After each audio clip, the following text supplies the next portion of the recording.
Hello. I took a picture. We're going to Heavensward extreme fight. The Minstrel's Ballad, Nidhogg's Rage. Remember, anything that says the Minstrel's Ballad is basically an extreme fight. This one, for some reason, this fight in particular, it's tricky, and for some reason, like, gets people in a bad vibe for some reason. I'm not sure. But every time I've run this, I've had a somewhat, like, fussy experience with people. I don't know if it's the fight itself or the way people, like the mechanics themselves, and people try to communicate that. I don't know what it is, but it's a pattern I've noticed. So if I get fussy, it might be because I'm triggered by something happening in the chat, or I'm remembering something about my experience running this or whatever. But in any case, we're just gonna do a few pulls. This is minimum eye level with no echo, so we're gonna see a lot of the mechanics. I might skip through some of it just so this doesn't turn into like a 2-hour video, but yeah. So here to start off, well, you know, we got a lot of fresh people, and so typically you want to turn the boss north, right? But because Nidhogg was already back here, they couldn't turn all the way, and then so this cleave, this tank cleave, ended up hitting one of the healers who was standing on the side, and so that's why it's important to pull the boss and then turn. Okay, we'll see it later. We end up talking about it later.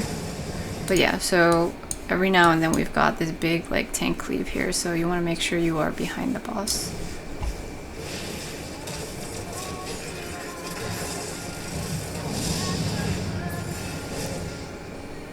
Okay, when Nidhogg runs up, you have to keep panning your camera because he will show up on a side of the stage and we do a cleave on that entire side.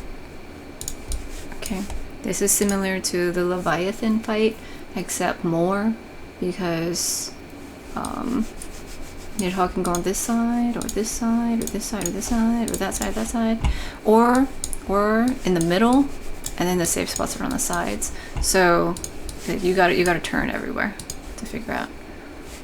I guess Leviathan could have done that too, but the Leviathan fight seemed like it wasn't. It was kind of just like the, you know, he'd slam down like this and then rush like this later. But for this move, it's called Cauterize. It really can go here or here or here, and then every side of the stage. Okay, so different variations. While that's also happening, we will have to bait these AoE things. It will show like the dark slits on the ground, and you will have to run away from those.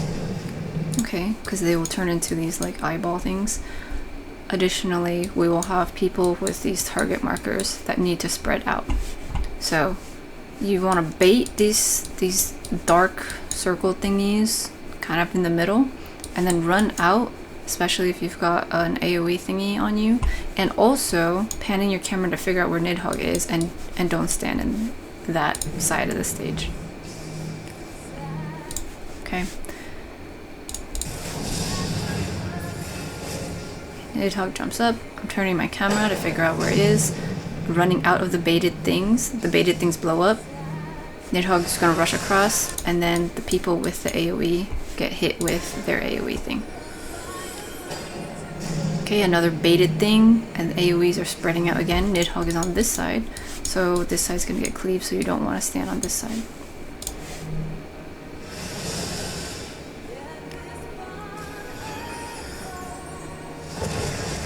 Alright, so it looks like we also get hit when Nidhogg comes back.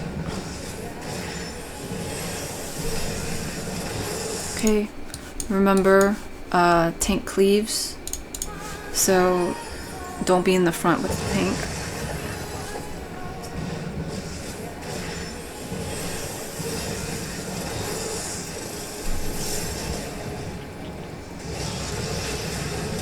Okay, that was a raid ride. more tank stuff in the front happening here, okay? So make sure you're mitigating and stuff if you're running as the tank.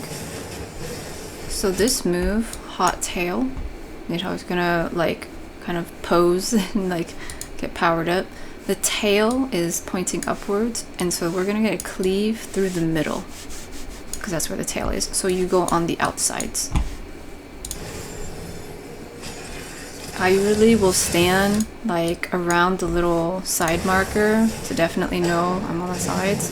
Okay, these little circle AoEs go off, and then so you gotta like run out of that, but then Hot Wing happens, and so he's like posturing again, but his wings are out and glowing, and so that means the sides are gonna get cleaved, and so the safe part is in the middle of the hitbox. Okay, so there we go. Hot Wing, the wings blow up, and so the safe side's on the inside. If it's Hot Tail, the middle strip blows up, and the safe side's on the outside.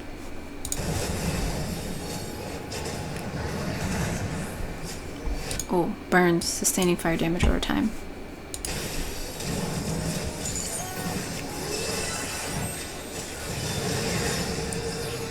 Okay, that was another raid away. The tank died from the tank buster thing. Oh, they also had a burn. So I think, let's see, how did I get I probably got hit with something.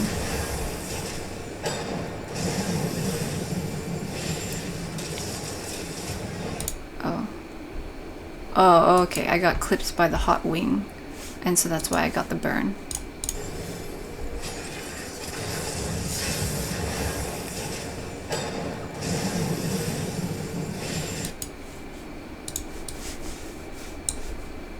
Okay, see, at the cast, yeah, even though the animation hasn't gone off, I got hit with it because this is what I was talking about in the other video about snapshotting. Okay, I was still technically on this side when the cast finished, and so even though I'm over here and it doesn't look like I'm getting hit with the animation at all, technically I was over there.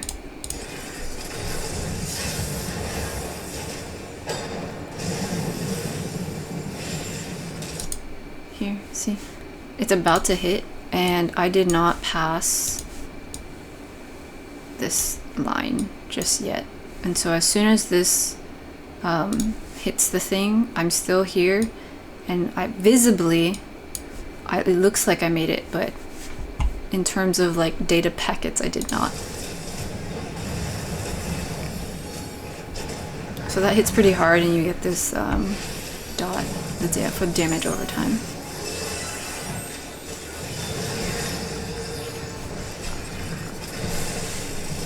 Okay, there's the tank stuff, and the tank also had the burn, and so that's a bit we had to take care of. And then we got the raid blights and stuff. And like I said, this is minimum eye level with no echo, and so it's gonna hit a bit harder.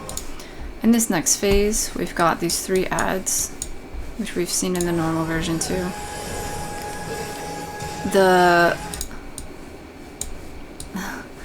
Are they dragons? They're all dragons, but the noodle worm shape one, snake shape, serpent shaped ones, they will add debuffs to the tank or whoever is there. Okay, see, so I got hit with that.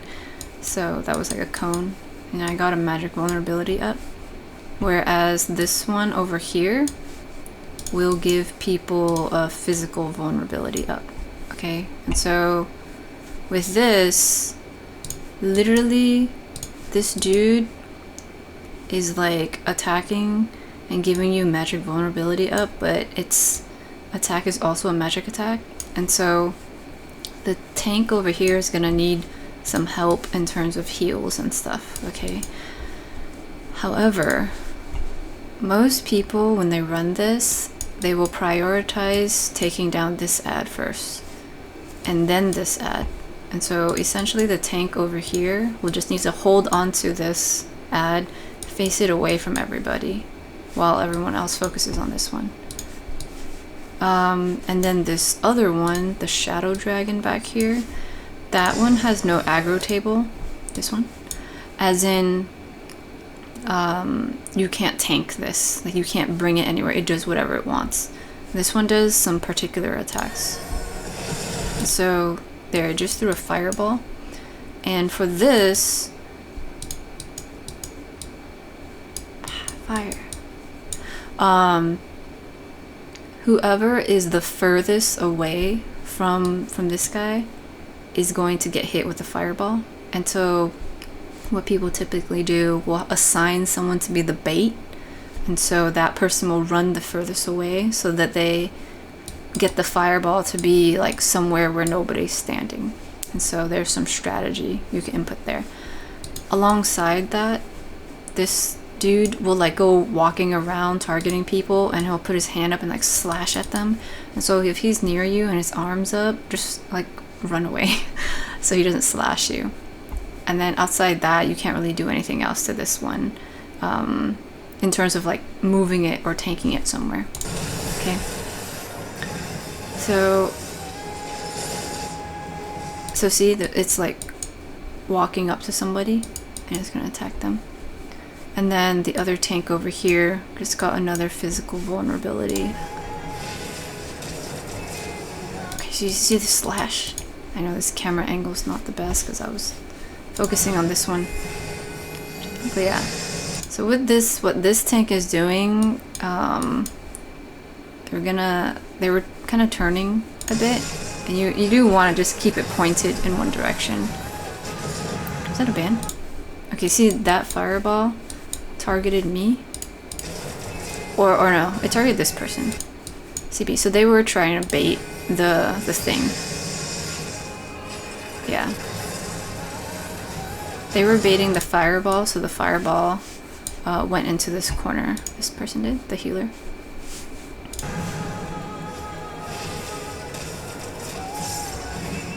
Okay, so see now it like ran towards me, this dude. And then it's like lifting its arm up right here, and so it's gonna swipe down, so you don't want to be up there.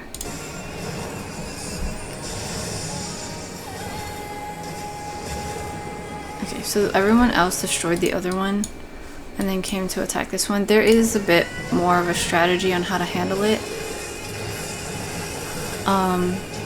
And we'll probably see it in later footage, but yes, look at this guy, swiping. So ideally you want the tanks to each take one of these noodle ones, and then once those two are down, then everyone focus on this guy. And everyone else just kind of avoids his attacks and stuff. But you have the one person baiting the fireballs. Okay, we all got vulnerability ups. So he's kind of mad. But yeah, whenever he lifts his arm, just make sure you're behind or away, or else... Ooh, you took a lot of damage there. Okay. And then we move on to the phase change. Nidhogg is now in humanoid form.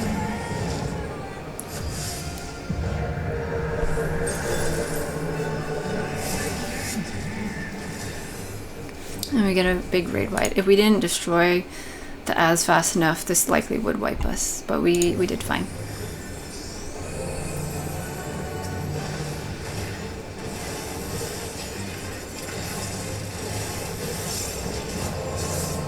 Oh, see that? Big tank stuff. Okay, for these ones, we got 4 people with the circle AoE, so you want to spread those out at the same time the main tank is getting hit with stuff, okay?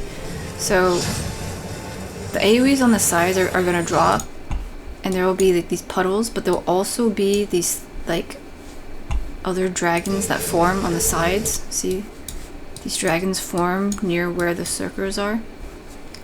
And then we also have, we've got these like line AoE, so it's a lot to dodge, okay? At the same time, we've got this one with a tether, and ideally the off tank will go pick up that tether and handle it, not a regular person. And then this move, Gears Kogel, shoots line AoEs from high jump puddles at random players with infinite range, cutting through entire arena. Okay, so that's what these are. These lines and stuff. That's once this cast is done, these line AoEs will go out. And so the lines go out.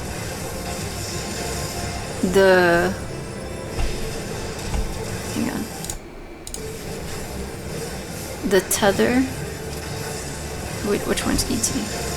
The Dragoon. Okay, so, well, literally they died, but let's see.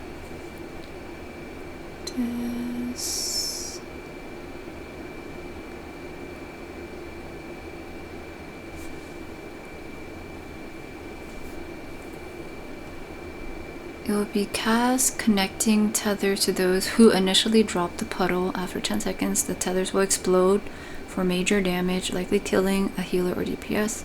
Thus, all these tethers should be grabbed. Yeah. Okay, so this Dragoon was one of the ones who dropped one of the circle thingies. Okay, and so they ended up getting the tether, and so this tether is essentially just a damage thing, and so the off tank should go grab this tether and like mitigate so that they can survive the damage. Otherwise, this person just straight up died. It was 16, 21 6. How much? Wait, how much health do they have? Yeah, they clearly don't have enough health here to survive that. Okay, so you drop the AoEs off to the side. There is some strategy on where you can point them to make things more efficient and clean, but as long as it's like out of the way, it seems like it's fine. And then ideally the tank will grab the tether. The off tank here did try to, but they didn't make it in time, and that's why they ran over. But this person ended up not making it. Alamorn, that one's gonna be a tank buster.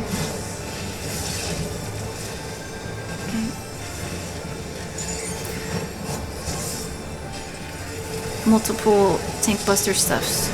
Okay, this section we've got this red sword and we've got a blue thingy, and then we got people tethered, right? And so the situation here is, for one, both of these are gonna like explode or something, and so we have a particular amount of time. We have X amount of time to like handle this. And so people with the red chain thingy need to take damage in order for this claw to take damage. And so when these orbs pop up, the people who are chained to the red one, who have the red chain, will go soak those orbs so that they take damage, and therefore the claw takes damage. So you'll see when I run into this. So it's gonna blow up. See, I took some damage, and then now the claw itself has decreased in damage. Okay. You can't actually attack this thing. It's invulnerable. Alright. When there is an orb, if the orb is left alone, it's gonna go towards the blue one, and you don't want that to happen. Like, the orbs are meant to help destroy these things, and so you gotta go soak those orbs. And the blue one will heal itself if anybody who's connected to it ends up taking damage. And so you can attack the blue one, okay? But anybody who's attached to the blue one needs to make sure to not get attacked by anything else. As in, if this person ends up getting hit by this orb and they take damage, then this blue fang will increase in health. That's how the mechanic works. Let me look up this thingy quick.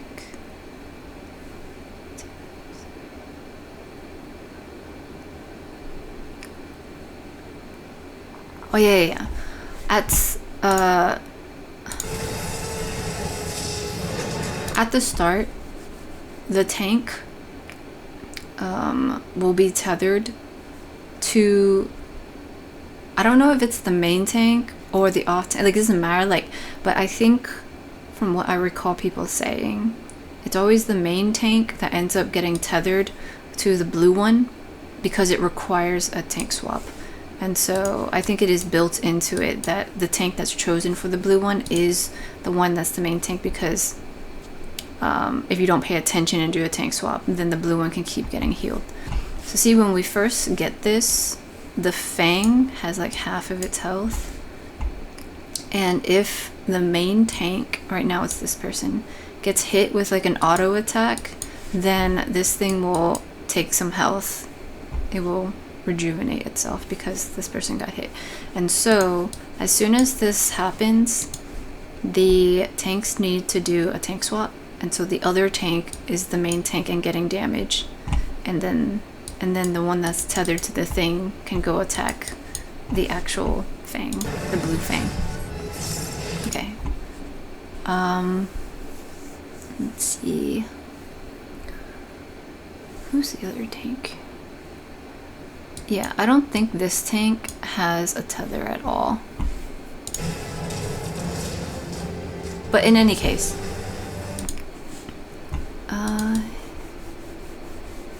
yeah, we've got one red, and so this person that was the off tank before is free to keep the boss over there, and then everyone else over here seems like they do have the blue chain.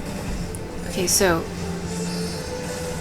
people with the red chain, go soak the orbs so that you take some damage, and then this thing will take damage, and then of course healers will heal us up. Ideally the main tank will stay away, because look what just happened, like the boss attacked people over here with cleaves and stuff. Here we got one blue player that's tethered with the stack marker. And so you want, if you are that person, you want to bring the stack marker kind of like more in the center here, so that the people with the red marker, or the red tether, can help soak the damage. If people with the blue mark, like the one blue marker person with the stack is fine, but if another blue person ends up going into the stack and they take damage, then that also counts as giving health back to the blue thing, okay?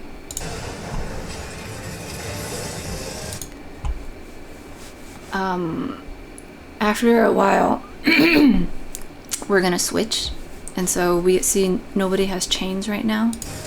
It will switch it up, and so you gotta pay attention to your chains. So right now, mine switched. So now I'm a blue person, and so I attack the blue thing. Technically, everyone can attack the blue thing. It's just whether you're taking damage or not. And so the people with the red chains are running around grabbing those orbs. And there would be a tank swap here too. Okay, let's see. So after the stack, yeah, it switched up.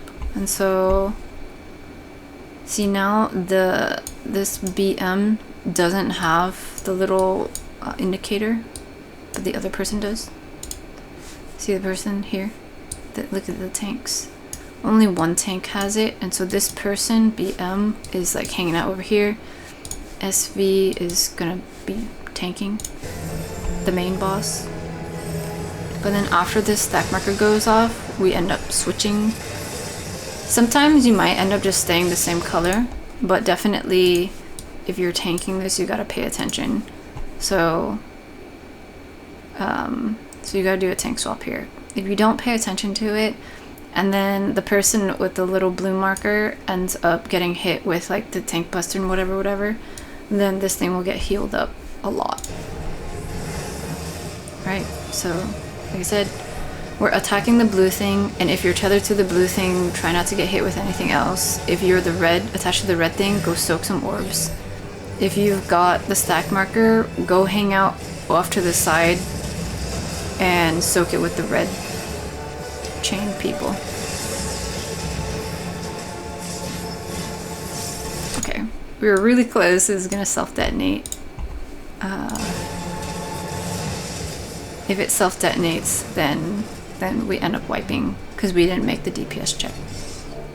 Okay, that was a good first pull. And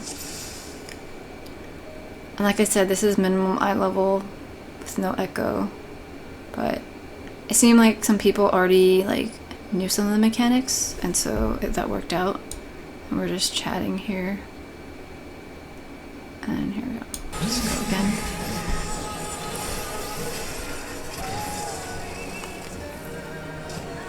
Okay, so the tank kind of did the same thing, where they turned it, like they didn't wait for Nidhogg to like walk this way. So ideally, what you would do is you would use your range attack to pull the boss and wait until the boss moves forward a little, and then you have enough space to like turn the boss around.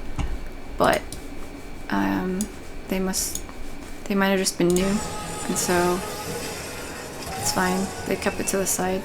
As long as you do it quick enough, and then everyone else knows not to stand over there. Okay.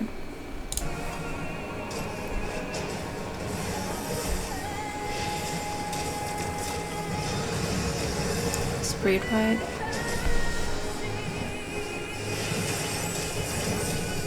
Tank stuff, okay, so watch out. Okay, they're just trying to adjust now, but we're switching to the different phases. Okay, so Nidhogg is in the middle right now. So when these things pop up, you gotta get out of the way. And definitely, if you have the AoE thing, spread even further away from people. With Nidhogg in the middle, oh, see, somebody got hit with the eyeball thing and they died. Nidhogg's in the middle, and therefore the entire middle is not safe, and so we can go to the sides. Okay. Again, we got these little dark slit things, so make sure you're like walking out of those. Pan your camera to figure out where Nidhogg is over here, so it's the middle this way. And then we got AoEs to spread out. I was trying to run away from people, see?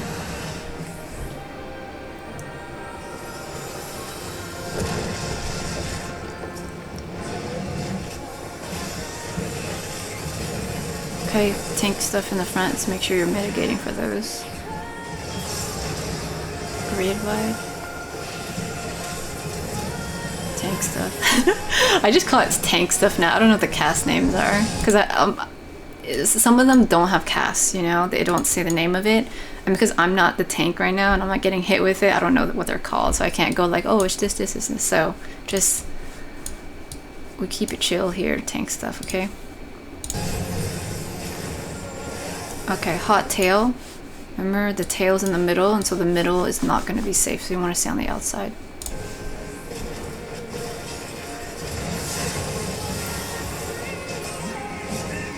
Oh, we skipped that part, the next part. The hot wing. Okay.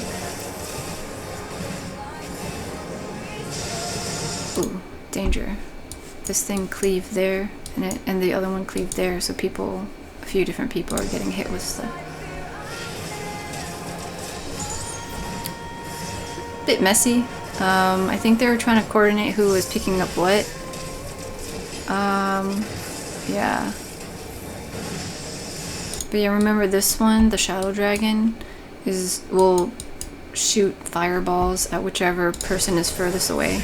And then it's gonna wander around and like hold its paw up, its claw up, and swipe. Oh, it looks like it was targeting me. And if you get hit with it, you get a damage down and some damage. So if it's like staring at you and puffing its chest out, like look at here, it's like it's puffing its chest like this, and it had like a little fire in its mouth. You have time to get out of the way because it's locked in its position animation right here. So if you see that and it's facing you, you gotta get out of the way. And then when its hand is raised up, you definitely wanna not be in front of it so you don't get swiped. Okay, but yeah, clumping them keeping them kind of like this is can be kind of hard for people to adjust around, especially with this dragon hanging out. So usually it's better to have one noodle dragon over there and one noodle dragon over here. Other people called it noodles first, okay? There's like a dragon mount that's like a serpent or something, and they call it the noodle mount. I don't know. I'm just picking up what everybody else says.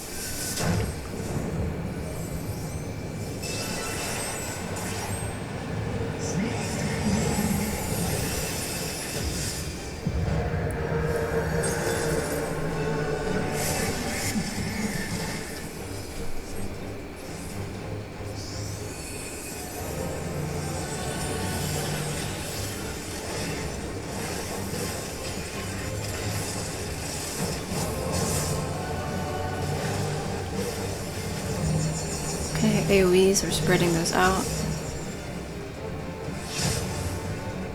So you get hit with that. And then we've got the line AoEs coming from those thingies. And then we got the one person with the tether. And so the off tank should pick up this tether, and everyone else just dodge all this other stuff.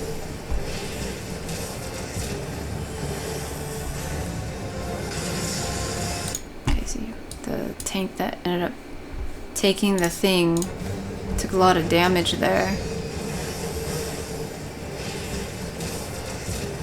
And so you can see like they had almost full health and they took the majority of their health. It looks like they didn't mitigate for that, but still, like, that would kill anybody else.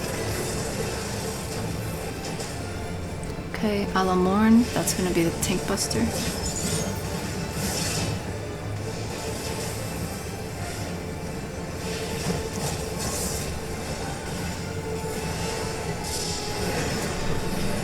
Okay, the chains. Everybody attack the blue one, and people with the red chains go soak the orbs. And also make sure you did a tank swap. Oh. Okay, so one of the orbs didn't get soaked, and so it got absorbed. This orb didn't get soaked, and so see it's moving towards the blue thingy.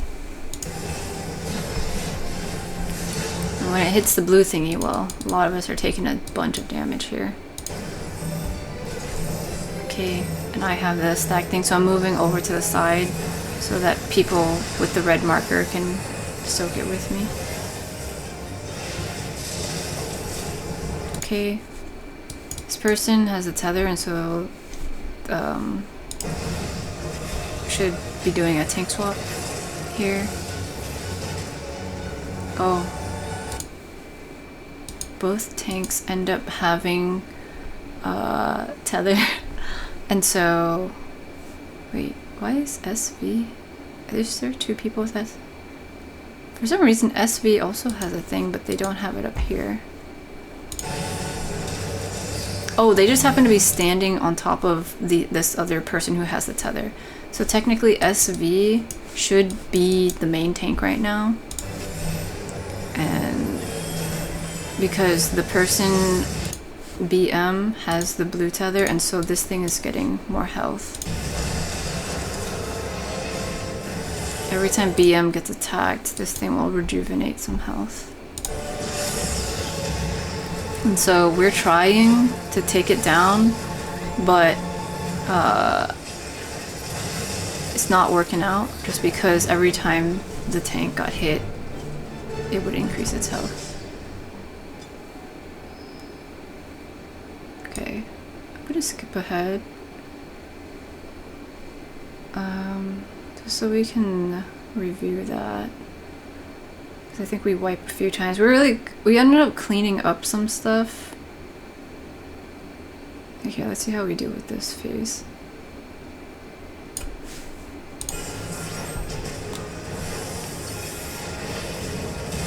But yeah, you can see how the prog here is a bit more slow, right? Like with minimum eye level. Like, we did pretty well the first pull and all these things, but then like once you get to a certain place, in certain fights, it is just having to clean up a bunch of stuff. Like, that is the process of running things minimum eye level or on content.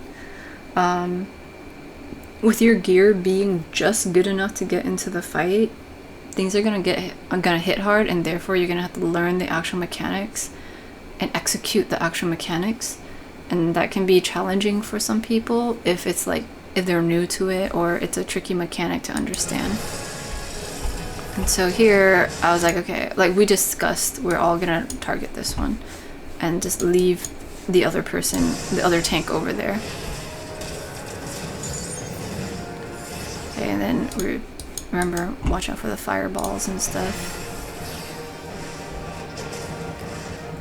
Okay, when this thing walks around and it's got its arm up, make sure you get out of the way.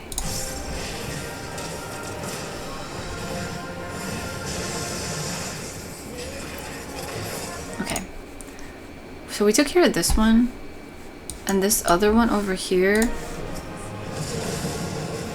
this one, remember, this one's the one that gives the magic vulnerability, and it also does a magic attack thingy. And so you want to do a tank swap ideally, so that the other tank, the one with the magic vulnerability, doesn't keep getting hit, and then the person who has a physical vulnerability, it doesn't matter as much because it's magic damage. So ideally you would switch here because of this. See, like, they had magic vulnerability, and so they can't take too many hits of the magic thingy. And then here, remember, watch out for the fireballs and all this stuff.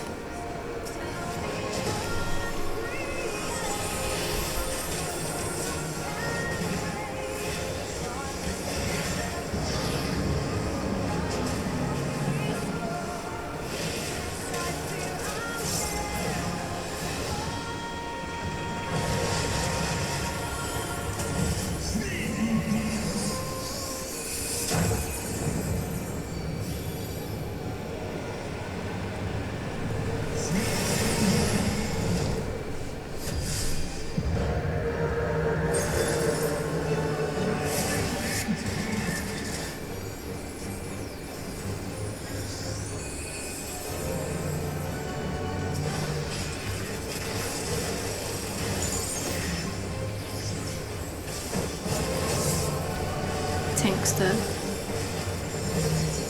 Spread the AoEs out.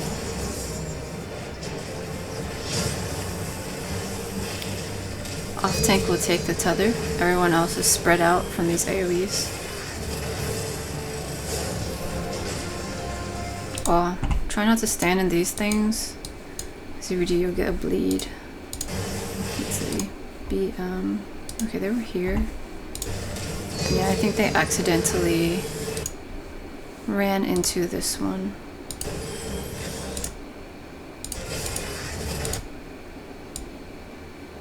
Oh yeah, here. Or they got hit with one of these things, one of the line AoEs or something, and so they ended up getting a bleed.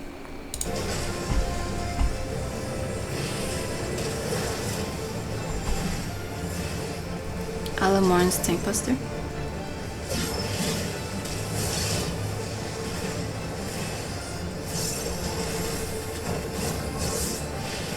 It hits, like, it's like a two-part one, it seems like.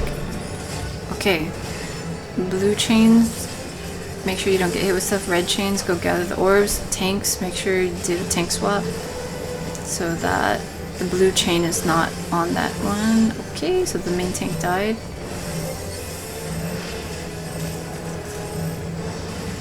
We're stacking up here.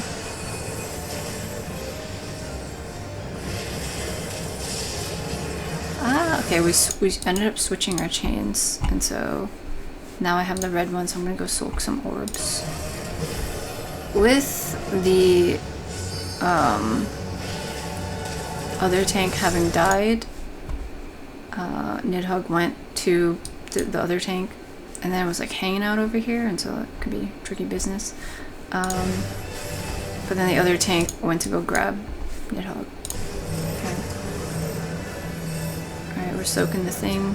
We were able to take the blue thing down pretty well. A lot of people were focused on that, so that was good. Alamorn, the Tank Buster.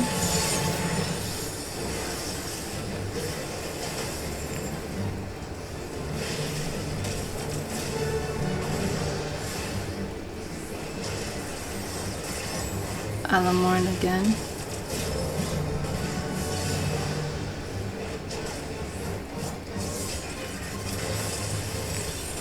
Okay, this next phase we've got towers. So we've got towers to soak. There needs to be at least one person per tower. And then we've got these AoEs that we also need to spread out. There is a particular strategy to this.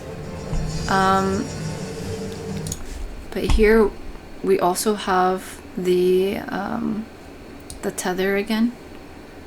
And so typically, I think in this phase, the healer is the one that gets the tether.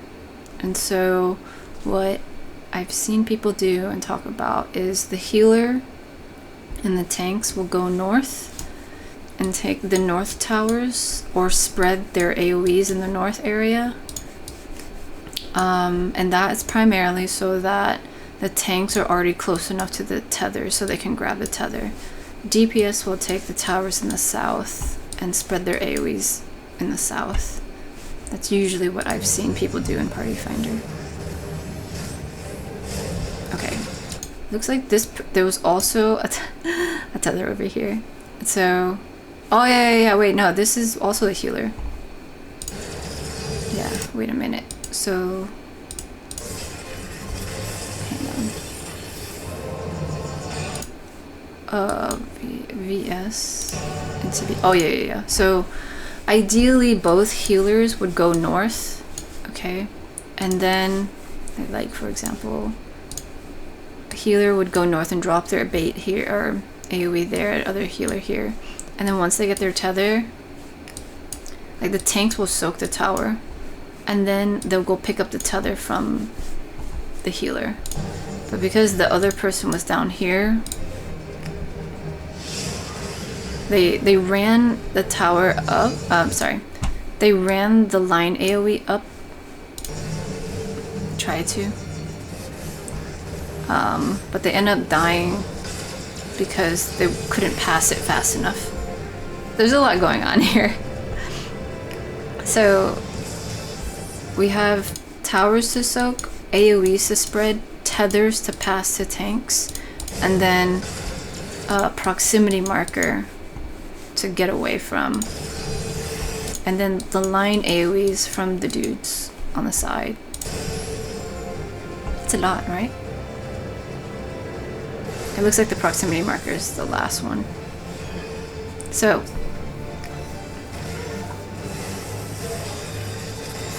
let's see if we run through that again.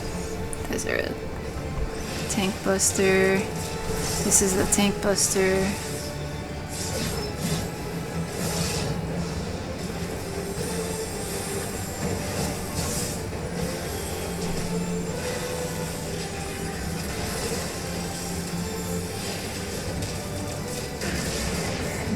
It's a raid wide.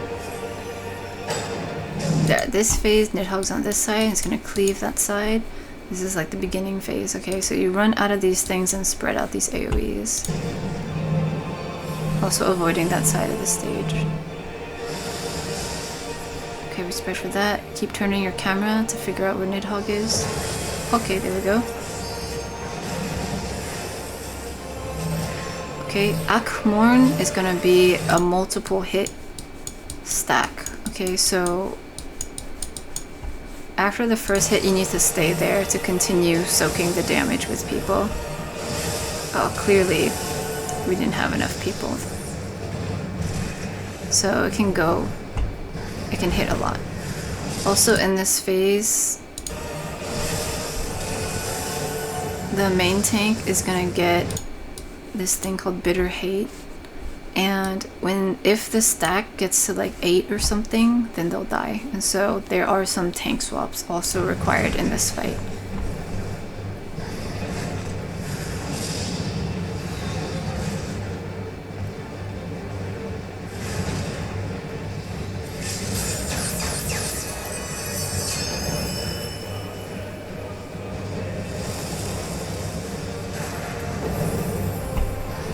Okay.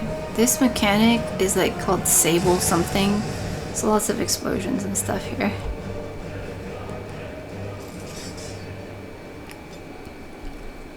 gonna skip ahead a bit.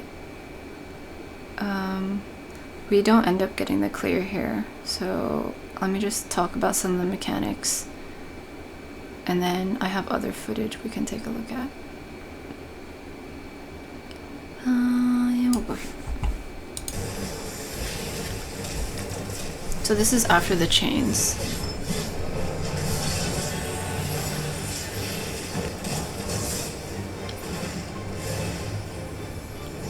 So again, at this phase we have the 4 towers, so we will need a person in each tower, right? Both the healers have circle AoEs that they need to put somewhere. And usually, I mean, you know, whatever you want to do with your party is your own business. Depends on how people learned it themselves, if they have a strategy they prefer. But typically healers will go north with the tanks. They'll have a tank partner. They'll drop their AoEs up there. There'll be a tank here, and then like DPS will just spread for the back towers. Okay, and then you gotta get out of this so you don't take burns. Healers have the tethers, and so the tanks will go grab the tethers and use mitigation to take the damage from that. DPS have the AoE things that they need to spread out. The ad thingies will do these line AoE, so there's a lot to just dodge here and then avoiding overlapping with each other. Okay, one of them is gonna do a proximity marker, and so dodge a bunch of stuff in general, line AoEs, the puddles, whatever you gotta do. I say I'm waiting because I'm like I'm not gonna run through that, and then continue running to the opposite side of the proximity marker.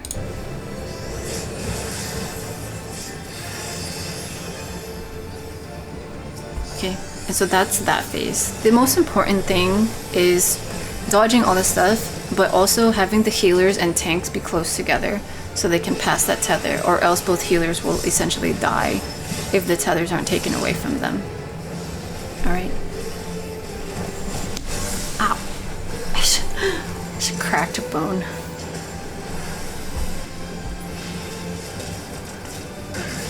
Okay, then we get a raid wide here. And then we're in this phase. Figure out where Nidhogg is and don't stand in that area. Because we were all centered, we bait these things in there and then we can spread out. Making sure to spread these AoEs.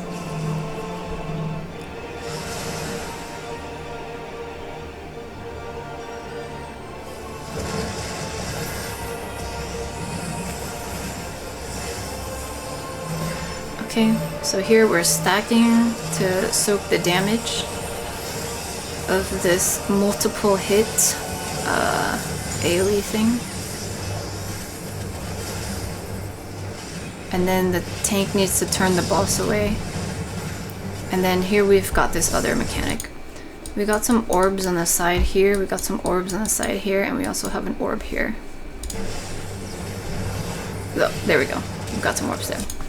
While this is happening, the tank is gonna start, the main tank's gonna start getting that bitter hate thingy. Okay, so you gotta watch out for that so it doesn't get too high or else they'll die. We've got orbs here, here, and over here, and we'll have to pay attention to that. While that's happening, well, a little bit after, we've got hot wing, so that's the one where the sides are gonna get cleaved, and so you need to be in the center. So let's watch this play out, and I'll explain it after. We have to bait these circle AoE thingies, and then get out of the way of it, dodging hot wing, and then dodging these fireballs, and then spreading the AoEs. Cool. And then we've got the big stack thingy again. Cool. It's a lot, right?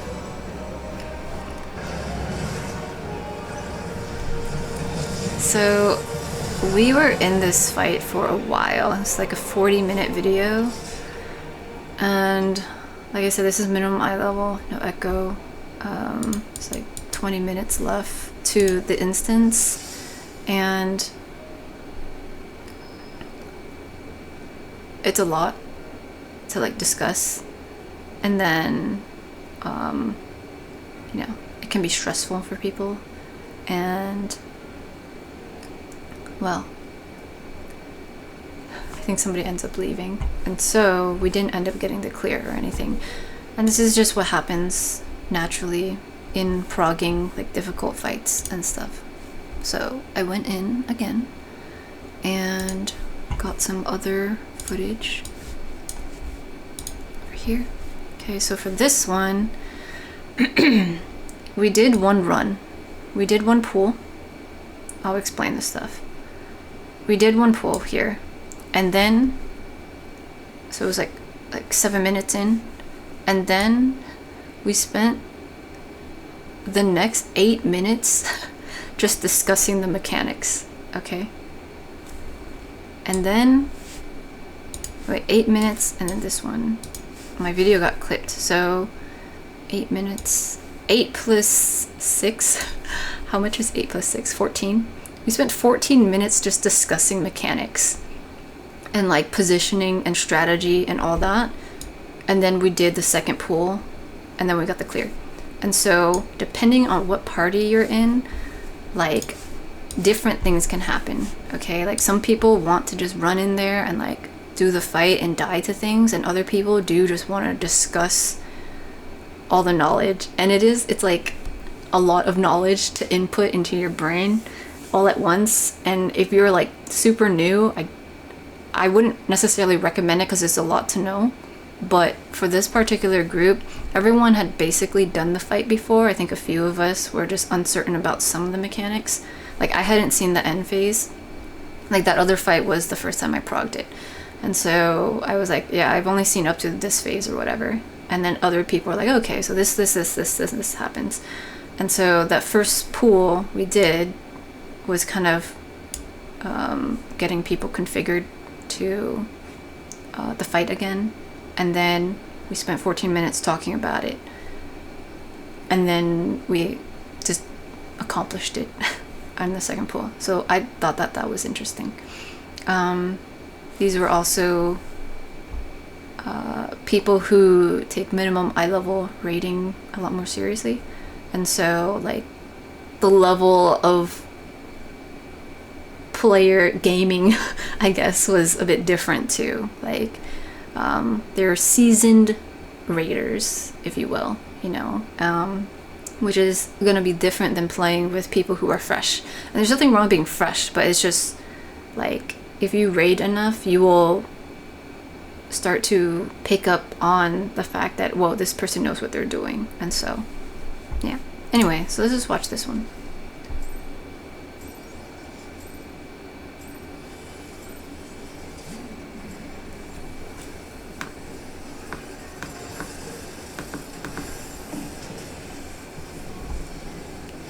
Okay, tank stuff in the front.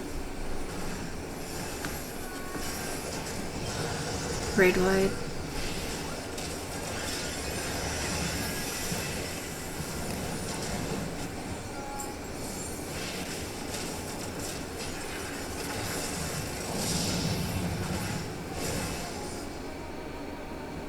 Oh, we skipped.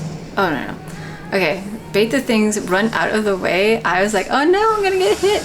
I did get hit, but I didn't die. I almost died though.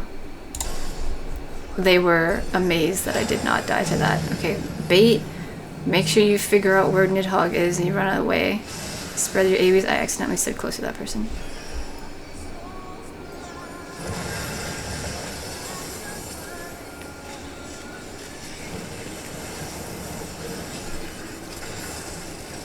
Tank stuff in the front there, so make sure you're mitigating for things.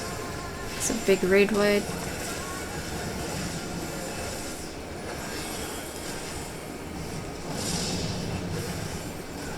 Hot wing, so the sides are not safe. We want to stay in the center. And then hot tail would be the opposite. You want to stay in the center. Alright, so you want to stay on the outsides.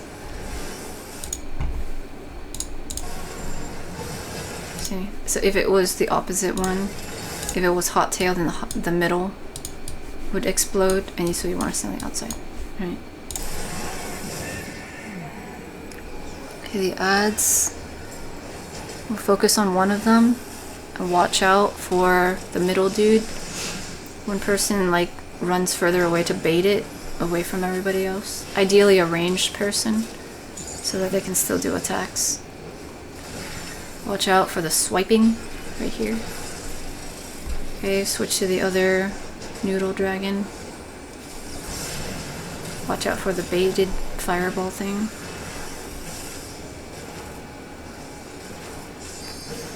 Watch out for the swipes. Ideally don't stand too close in the front there. I was kind of close. Okay, attack this dude.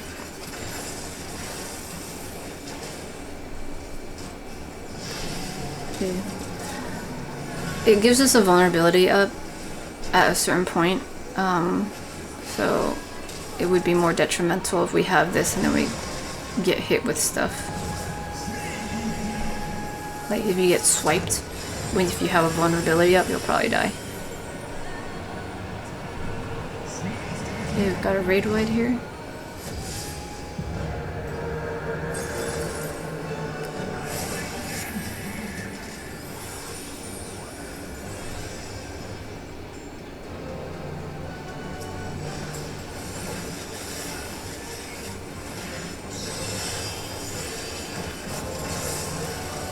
Tank buster stuff. Or just tank stuff, it's not a tank buster. Okay, spread out these AoEs. Off tank will take the tether. Everybody else avoid this stuff.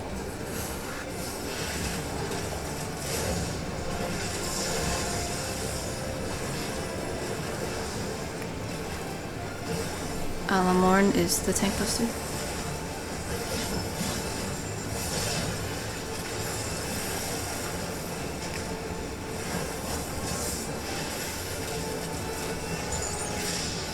Okay, tethers. Attack the blue thing. Red chains, go collect the orbs. Remember to do the tank swap so that the person without a chain is the one that has the boss. Stack goes for the red chain people. We switch chains, or we don't switch chains. Okay, I got the same chain, so I stay here. Red chains grab the orbs. Okay. Cool. At this point, I went into the bubble, and like we did take out the thing, but if you're at this point where the blue thingy is gone, you still want to kind of just let the red people take the stack, so then they take more damage so that this thing goes down. Otherwise, if you spread the damage too much, it might not be enough to take this down. It was enough, but like just in case you're getting a little close there. If that makes sense. Does that make sense? Usually it's the one stack person and then the people with the chains. But because we were to cure the blue thing, everyone was like, oh, we're all stack and share the thing together. But by doing that, we ended up decreasing the amount of damage some people with the chains take. In this case, it was enough to destroy the thing, but if it's not, then we might have to like stay here longer. Like for another phase, because the only way to destroy this claw, this red claw, is for them to take damage, you know? Alamorn's the tank buster.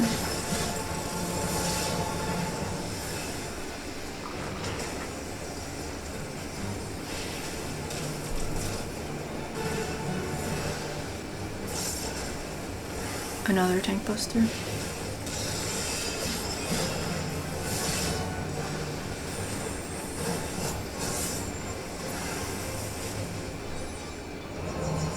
Okay, we got towers here.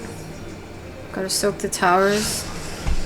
And then the healers will pass their tether to the tanks. We're spreading out this stuff. We got the proximity marker to avoid.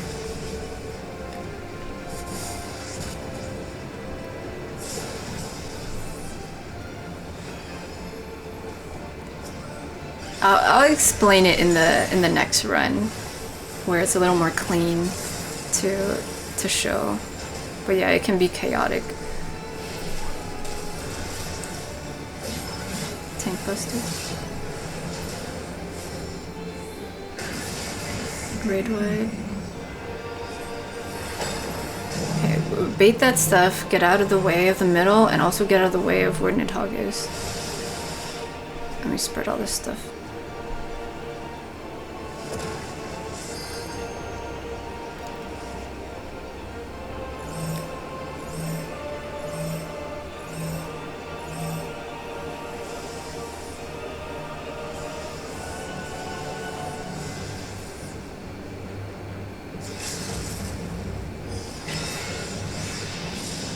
Okay, so these orbs, see how there's orbs over here and then 3 orbs here.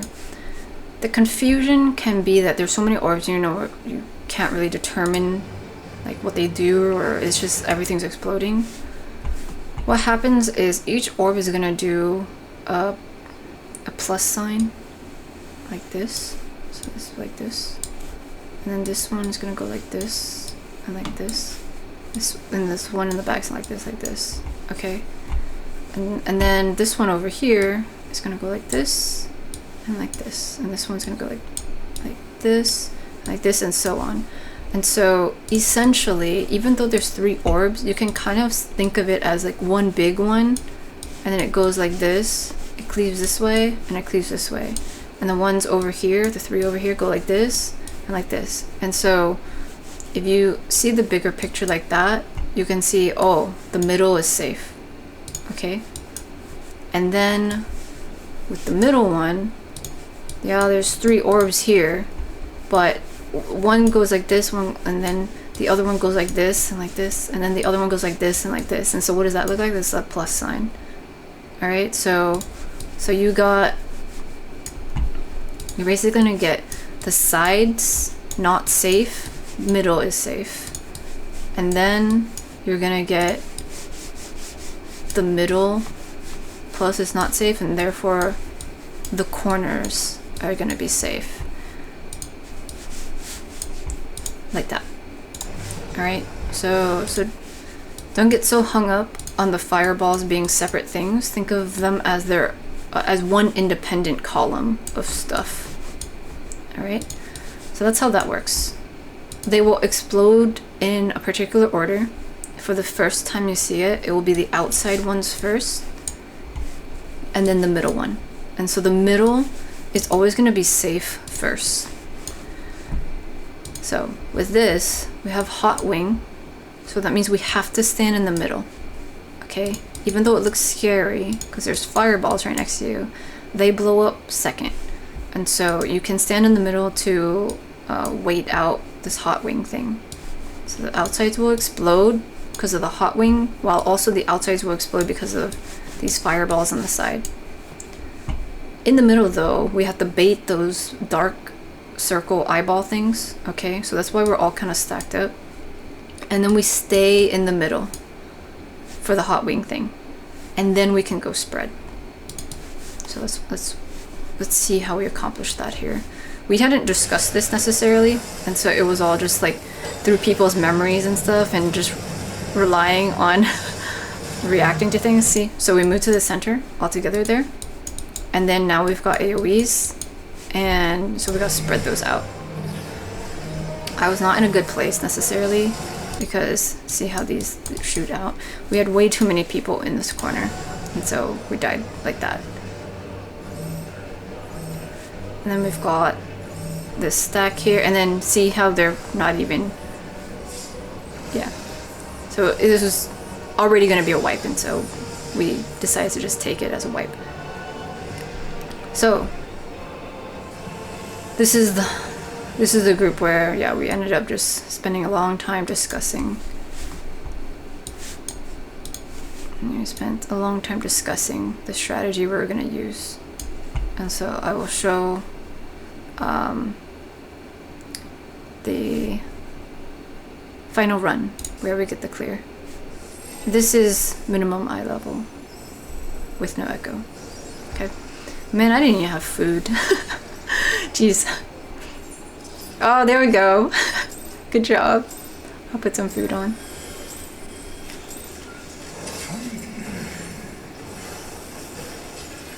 Wait, did I not have food because it ran out because we were talking for so long? Or did I not have food the whole time?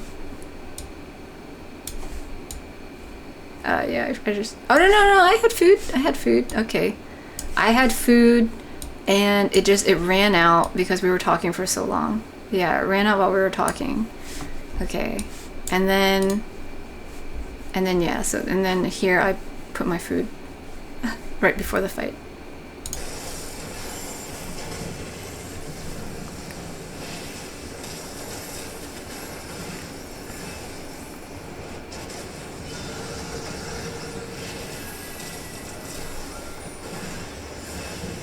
Tank stuff.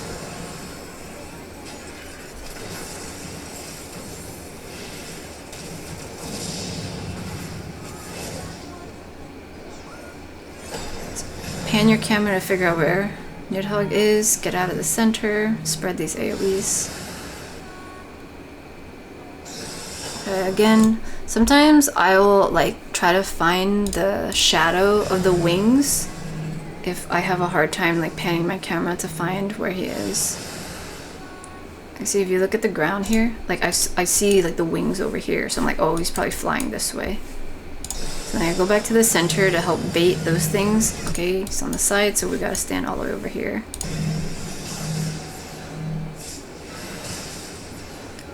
Oh, that was close.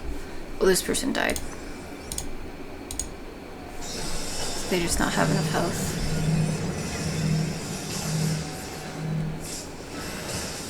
Oh yeah, they got hit with one, and it was just, they weren't topped off with health.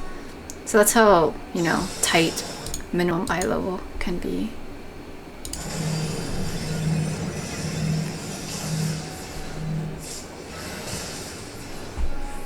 Unfortunate.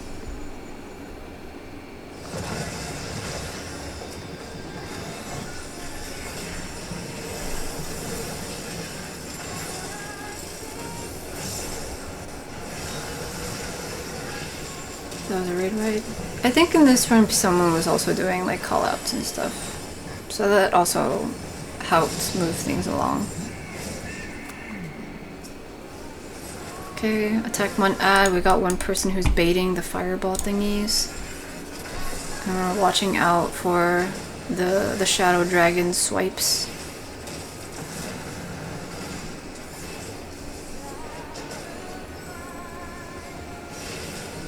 Okay, see this thingy is like swiping and getting and hitting with physical vulnerabilities.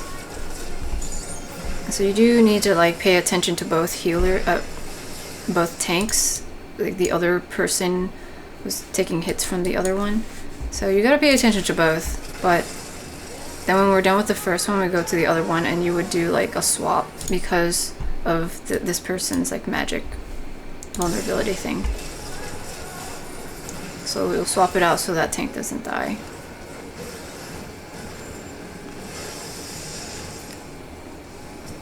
Okay, and let me take care of this guy. Bait the fireballs. Stay in the back so you don't get swiped. Okay.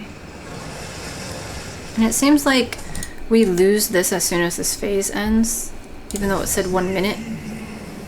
So I think, like, if we took too long during this entire ad phase, and then we ended up getting, oh wait, oops. If we took too long during this ad phase, and then the shadow dragon does the physical vulnerability thing, then we could, you know, essentially have had that for a longer amount of time in the ad phase. And that probably would have had an effect on our ability to destroy the ads, but we did fine. And then it goes away during this phase transition.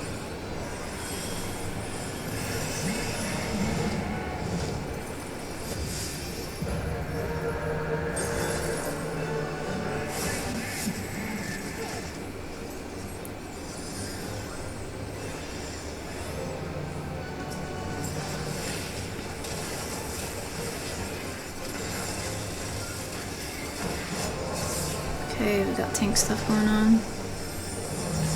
Spread out these AoEs.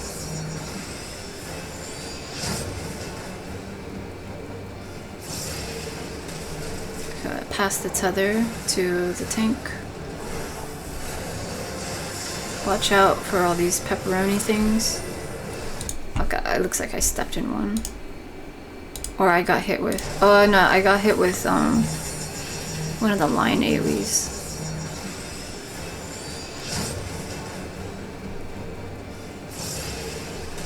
But you see, like I'm like running in this thing. So... Or did I step in this one? I probably stepped in the other one. Let's see, hang on. Because this person ended up dropping theirs right there. And I think when I ran out, I might have stepped in theirs. Okay. Or maybe I was standing in mine for too long. Let's see.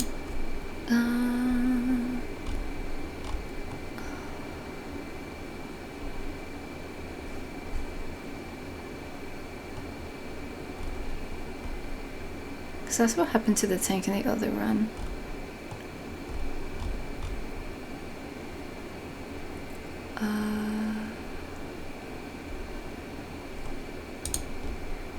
I'm reading the wiki right now.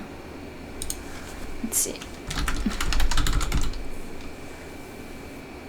Okay, after 5 seconds, marked players would be hit with moderate damage and leave behind AoE puddles which will persist for 20 seconds. These puddles will apply bleeding to anyone who walks through them. Okay, so yeah, I must have just stood in mine for a little too long.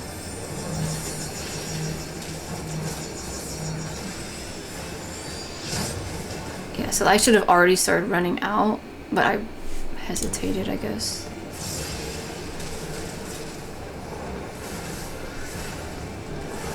Also, I had bad ping here.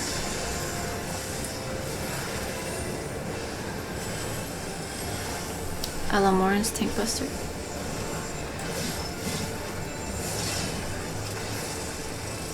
This is I was playing on my main. If you notice, I switched this to say Ghost Guide. I was playing on a different server, so my ping was not super great. Okay, chains. So blue ones, make sure you don't get hit with stuff. Red ones, go grab the orbs. Everybody is attacking the blue fang. Make sure the tanks did a swap. Also make sure to heal up the tank so they don't die to stuff. Stack marker goes over to the red people. Red people takes the hit from that. Okay. The chain switched, so make sure you're paying attention. Okay. I was like sprinting to help grab an orb. I didn't make it. Fortunately, the blue thing exploded, and so I was able to have time to go grab this one. Okay, and then I stood in the thingy to help destroy the thing. Alamorn's Tank Buster.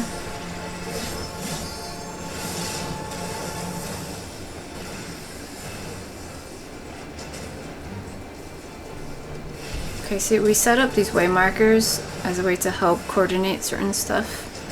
So people are already pre-positioning. Let's see. Alamoran's the Tank Buster. So during our like 14-minute chat, we were discussing who gets paired with whom, which corners people are taking. And so here, me and this person, we're gonna take this quadrant. Okay, me and the other DPS, the dancer.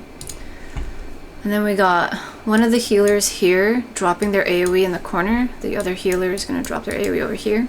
And then the two tanks are taking the front towers. And then here in the back, DPSs are taking towers, okay? And then get out of this. And then tanks and healers up here, they're going to switch their tether. Tanks and healer over here is going to switch tether. And then in the back here, whichever DPS ends up with the AoEs, we're just spreading those away. And everyone dodges those line AoEs. Okay, and we've got an AoE here, so make sure you wait, let things explode, and then run as far as you can from the proximity marker. Okay, we're recentering the boss. Watch out for the tank cleaves. Alamorn is the tank buster.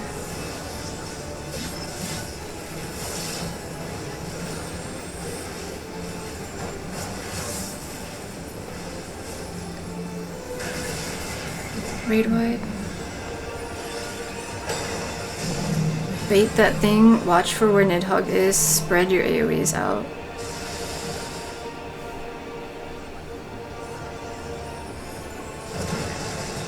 Okay, recenter. We're gonna stack up for the Akmorn. So we stacked at A.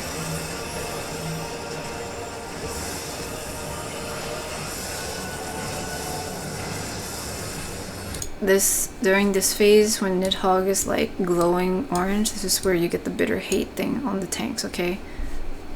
So this is where you're paying attention to do tank swaps so that the tank doesn't die if it gets too high. Okay, fireballs are out. Looks like the fireballs are in this corner and this corner in this run. Okay, so it's gonna get cleaved this way and this way. And the ones on the bottom are gonna go this way and this way. So again, the first time this happens, the center is gonna be safe. So we deal with the mechanics with the center being safe. So we see the center fireballs showed up afterwards. So we're all stacking at A. So we're gonna bait those eyeball things at A. Hot wing happens. So it's gonna cleave the sides, and that's fine because these fireballs on the outside are about to explode on the sides and we're not gonna be there anyway. So you wait here. You hear the little like ground breaking. That's when you can move out of the way. So dodge that. Okay, wait for the hot wing and the outside to explode. Outside just exploded, okay? And then we've got the AoEs. And then this is where you go to your pre-assigned location. So again, like the towers, I was partnered with this person, so I take this quadrant.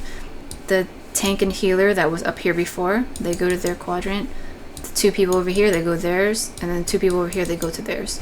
And that will be enough space to have two different AoEs. Okay, so it's spread out in our corners here, like that. So see, everyone only took the hit of their own thing because you have enough space. It can be scary because there's so much going on the screen, but with this, knowing that there's only one other person I have to like kind of spread from, that was enough, okay? And then we go back to the boss. And we share the Akmorn again. Around here, see, this tank has 4 of the bitter hate, and so while we're all just chilling out here anyway, you can do your tank swap here. Yeah, it looks like they did their tank swap right here, because we all have to stand here, and you don't want the other person to keep taking more. Okay, and then whoever is the main tank at that point, see they switched, needs to turn the boss away in case there's any like tank cleaves like that. It's Nidhogg spitting fire right now.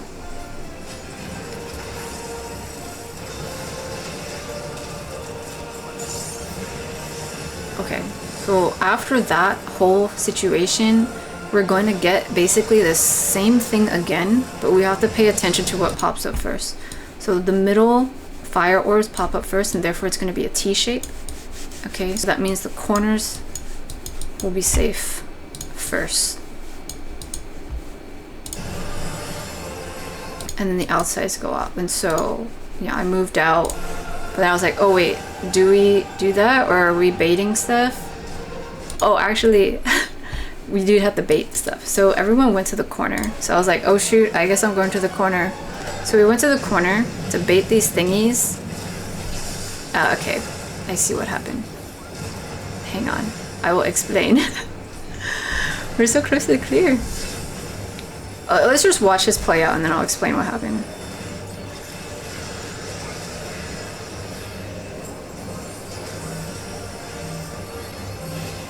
No. Cliffhanger. I'll explain it and then we can all just watch it and enjoy the win together. So in this part, the next time we see these fireballs, it actually happens in a sequence. It's not just the middle one and then the outside ones. It's 1, 2, 3. So this is 1, okay, and then 2, and then 3 shows up. And so I didn't realize that, and so I was like, oh shoot. Oh, and then I remembered like what they were talking about. And so what you want to do is go to where the third one dropped, like what they did. Okay, so everyone stacks in the corner, and you bait the crack AoE in the corner. Okay, and because you're in the corner already, you'll be safe from the first explosion, which is the T-shaped one through the middle of the stage. And so ideally, if everyone drops in the same spot, we have this one quadrant that we can hide in, like here, while the first one blows up. Okay, first one blows up. We're in the safe quadrant, technically. There's fireballs everywhere, and it looks scary, but we're okay. And then this one looks like it's gonna start blowing up, but it's not gonna blow up yet. The one in the far corner blows up, and we're not in the way of that, and so we're fine. The one we have to pay attention to is once this blows up, then we're like running out of the way from the ones on the corner. Okay, so let's look at the mini map. So we were hiding here. The first one goes off. We're safe if we hang out over here. Okay, and then the second set of fireballs goes off in this corner, and it goes like this on the stage, and we're fine. But then the last set is going to be here, and so we definitely have to get out of the way. So we want to move to the center of the stage. However, we got this hot tail here, and so that means we can't stand in the middle of the boss's hitbox. Okay, so you got to go to the sides, but you got to be careful that you're on the sides of the hitbox, but you're not gonna get hit with this thing that does this column and this column. Okay, so I ended up getting hit with it because I didn't know what I was doing, but like over here they were fine. See how the hot tail is in the middle of the thing? So if I had stood like in this area, I probably would have been fine, but I went a little too far. And then here the tank is currently at 5 stacks, and so we were also really close to the end, so you could do a tank swap or you can just leave it. But we do have this Akmorn, the stack thingy, and so you could swap here and then just like we did before. Yeah, that was such a long thingy. Oh, I didn't have the cutscene thingy, so I don't have the cutscene to show. But it's pretty cool, right? It was a long fight. I don't know, for some reason I don't enjoy this fight as much. It always puts me in like a so-so mood. I'm not sure why, but yeah, it's kind of a lot. I don't think it's just because of the mechanics. Like, the mechanics are fine. It is a lot of like chaos and stuff. And there are like other fights that have more mechanics and it's like strenuous, like Prague and things like that. But I don't know, just for some reason this one, it's not my favorite. Yeah, now let's watch, like, if you want. I mean, the video is pretty much over, but let's just watch this part again. Let's watch the first round of the fire. We'll just watch this. I'll just actually commentate just casually. I think it was pretty sweet how we were able to like coordinate pairs and like execute going to the corner as well, and like people doing their part, soaking things they needed to soak, and like it's just nice when like you can do a run that's, you know, like efficient. It feels good to have that level of teamwork, but there's a cost to it, and I don't want to like just complain or anything, but there's a cost. Yeah. It becomes pretty taxing to do difficult content sometimes because, like I've talked about in many other fights, or other videos, I mean, like, you have to kind of handle a lot of different types of people, and over time that can start affecting you mentally, emotionally, socially, and all this stuff. So, you know, I think for some reason, whenever I do this particular fight, I become jaded with socializing. I don't know what it is. It might just be a coincidence. But at this point, after having run this again multiple times to get footage to make this video, I was like, yeah, what is it about this fight? Like, is it just like my past memories of it, or is it literally just going through it like this? I'm not sure. Okay, so here we got the fireballs on the side, and so therefore the entirety of the outsides will be not safe. So the inside will be safe first. We stack and we're baiting the stuff, and then we run forward. Like, that's clean. That's nice. It's clean. And then we run out to our pairs. Pretty clean, you know? It's nice to see things well executed. Everyone's alive. That's amazing, you know? Feels good. But I don't know, like, I think my whole thing is it feels good in the moment, but then, like, in the overall scheme of it, like, how good did that actually feel? Like, after X amount of hours progging, like, does it actually feel like good to get the clear and all this stuff? Or is it more just like, oh, thank God, you know? Like, finally I don't have to do this ever again. And I don't know if that's as enjoyable for me. Like, I think it really has to strike a balance between being challenging and, like, rewarding versus challenging just to be challenging, and then it's not as rewarding, you know what I mean? Okay, so here we're going to the third one that shows up, the third fireball set. Baiting those things, staying in that quadrant, wait for the other two fireballs to blow up, and then run and avoid the hot tail. Try not to get hit with the side fireballs. And then we've got the Akmorn thingy. We gotta do a tank swap. We got an Akmorn thingy to stack up. And apparently at this part it just will repeat or something, or you'll get hit with more of these stacks and you may or may not die to it. I don't know. Like, one of them is an enrage. I think the Akmorn continuing ends up being the enrage or something. Is she? Okay, damage.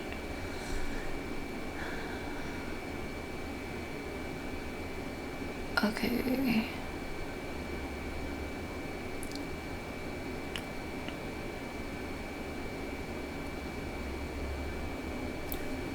At this point, you will have until the 11-minute mark before Nidhogg will begin casting a very final deafening bellow, which takes 10 seconds to cast.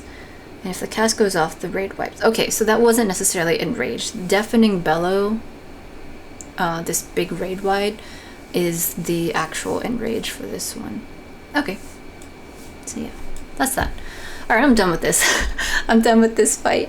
We're done. We're good. I don't want to see this fight anymore. I don't know why it gives me such, like, bad juju, but, like, it just, I don't know. I don't have positive feelings towards it for some reason. I don't know. Maybe when I was going through the story, like, the stuff happened, or I had bad vibes from the story. I don't really remember what happens at the story around this point, but maybe I was going through something personal, and then I happened to be doing the story, or I have repressed memory. I don't know. Okay, anyway, I hope that all of that was useful. Bye.